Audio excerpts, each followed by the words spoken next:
নবী করিম সাল্লাল্লাহু আলাইহি সাল্লাম আমার নবীজি কিন্তু এই মাসের অনেক গুরুত্ব বর্ণনা করেছেন।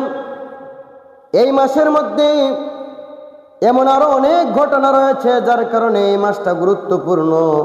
আমার নবী করিম সাল্লাল্লাহু আলাইহি সাল্লাম যখন মক্কাতুল মুকাররমা থেকে হিজরত করে মদিনা মুনাওয়ারায় গিয়েছিলেন, মদিনার মধ্যে যাওয়ার পরে নবী করিম সাল্লাল্লাহু আলাইহি সাল্লাম মসজিদুল আকসাকে কিবলা বানায়া তিনি নামাজ আদায় করতেন।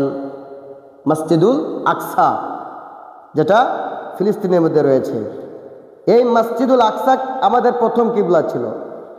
নবী করিম সাল্লাল্লাহু আলাইহি সাল্লাম সেই মসজিদুল আকসাকে কিবলা বানায়া নামাজ আদায় করতেন আর মনে মনে চিন্তা করতেন, যদি কিবলাটা পরিবর্তন করা যেত, কিবলা পরিবর্তন করে যদি বাইতুল্লাহকে কিবলা বানানো হতো তাহলে কতই ভালো হতো।